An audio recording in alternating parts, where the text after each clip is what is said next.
President Trump has a positive relationship with President Xi, and we have great respect for the Chinese people. We're in the midst of productive discussions with China, and they'll continue in the weeks ahead. But for the United States to make a deal with China, Beijing needs to honor its commitments, beginning with the commitment China made in 1984 to respect the integrity of Hong Kong's laws through the Sino-British Joint Declaration.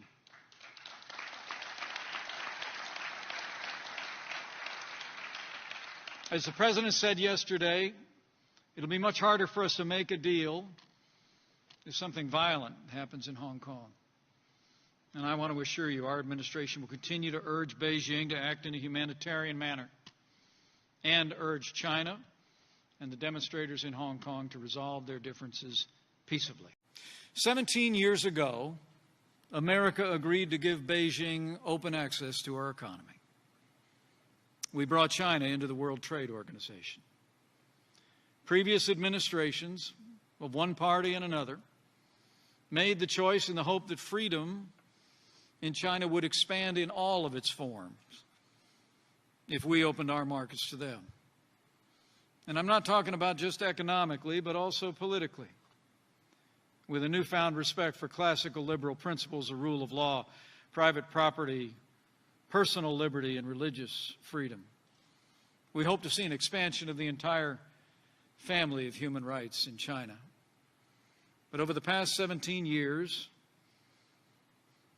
we haven't seen it. In fact, the Chinese Communist Party has used an arsenal of policies inconsistent with free and fair trade, policies like tariffs and quotas, currency manipulation, forced technology transfer, intellectual property theft, and industrial subsidies, all the while not becoming a freer society, but actually in so many ways moving China in the opposite direction.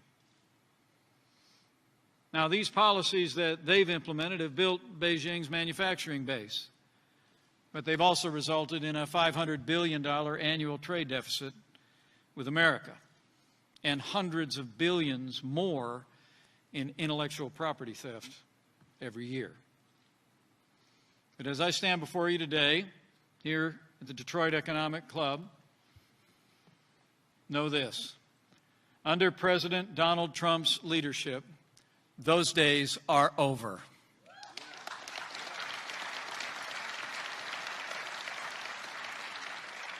At the President's direction, we've put tariffs on $250 billion in Chinese goods. We announced additional tariffs that will take effect soon. And just last week, we labeled China as a currency manipulator. Now, let me be clear on this point. We have great respect for the Chinese people. We're in the midst of productive discussions with China, and they'll continue in the weeks ahead. But for the United States to make a deal with China, Beijing needs to honor its commitments, beginning with the commitment China made in 1984 to respect the integrity of Hong Kong's laws through the Sino-British Joint Declaration.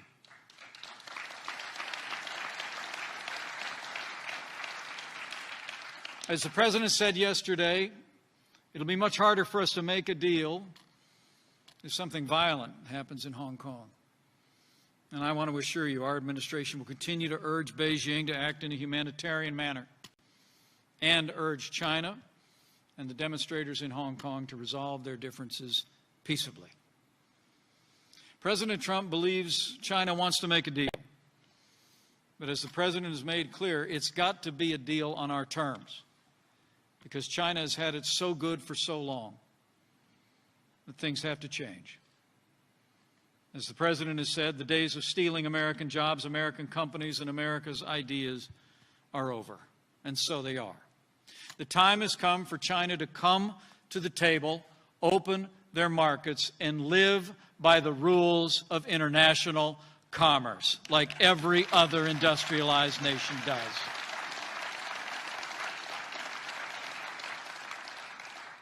So we're standing strong.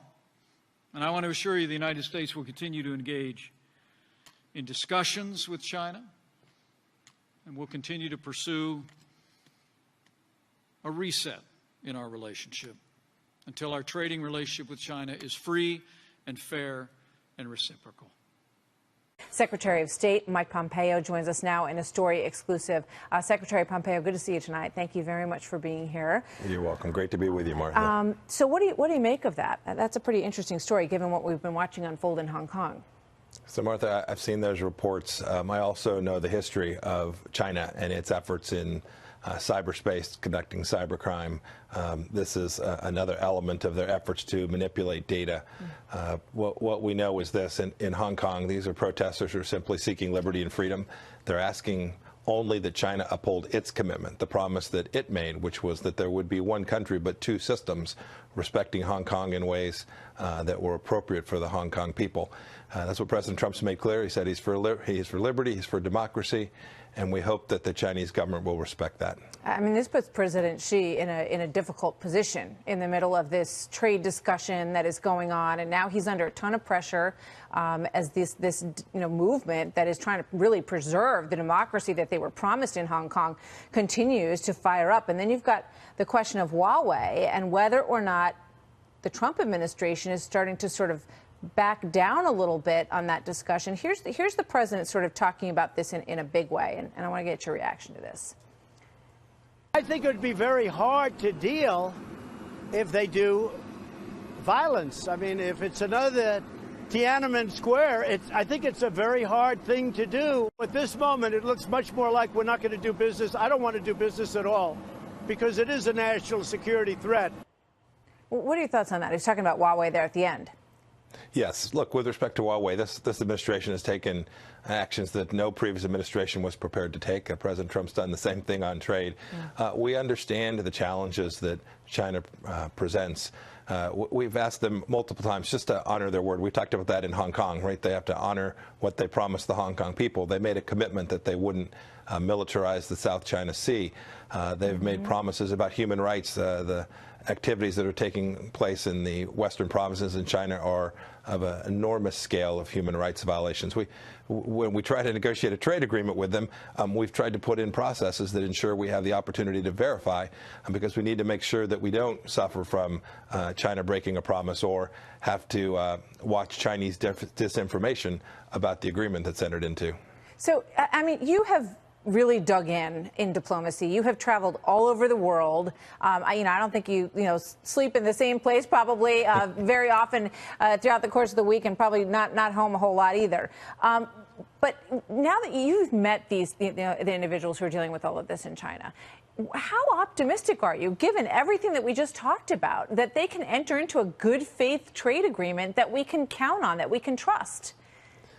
Martha, it's the right question. It's the question that Ambassador Lighthizer and Secretary Mnuchin have been asking for the entire set of negotiations. We want to make sure that we have a set of agreements that have the real capacity to verify and enforce. We're eyes wide open with this, and it's been, the president's shown great leadership. We've had unfair, completely unreciprocal set of relationships with China on trade for an awfully long time now.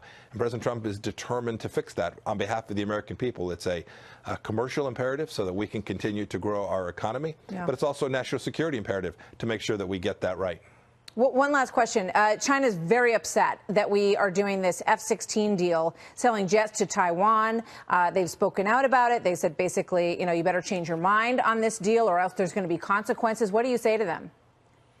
The president approved the notice that went up to Capitol Hill on Thursday or Friday of last week so that we could move forward with these F-16 sales. These are deeply consistent with the arrangements, the historical relationship between the United States and China, the three communiques that layer on top of that. Our actions are consistent with past U.S. policy. We are simply following through on the commitments we've made to all of the parties. All right, question for you on Iran. Their tanker was released by the British that was being held in Gibraltar. Do you think that was a mistake by the British? Yeah, it's unfortunate that happened. These are oil profits that, when this is ultimately sold somewhere into the market, that will run back to the Qasem Soleimani and the Iranian Quds Force. They're elite forces that have sown terror and destruction and killed Americans all around the world. And now they'll have, if they're successful, and we hope that they're ultimately not, but if they're successful, they'll have more money, more wealth, more resources to continue their terror campaign, to continue their assassination campaign in Europe. This is what we're trying to stop, so it's very unfortunate. So they've got 23 British crew members on a ship, and no doubt they're hoping that this move is going to help get those guys back home and women back home. Is that a good bet on their part? Weakness never is the right outcome. Okay. With regard to Afghanistan, take a look at what is happening at the camps, the IDP camp, refugee camp. Some people are looking at the situation and saying that ISIS, which we just saw, a horrific tragedy at a wedding, 63 people were killed at a wedding in Kabul. And the thinking on the part of some who are looking at this camp are saying that they're basically entrenching there and they're starting to try to build another caliphate, by treating these people horribly, even reports of executions inside this camp. What do you say about that?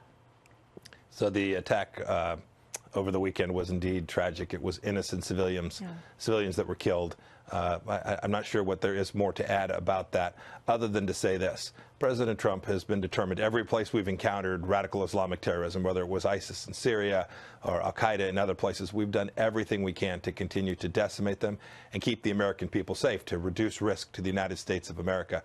We'll continue to do that all across the world, but we're going to do so in a way that is smart and doesn't require excess sacrifice on behalf of the American people. So you've been obviously very supportive and very in step with the president on I think 99% of the work that you've done.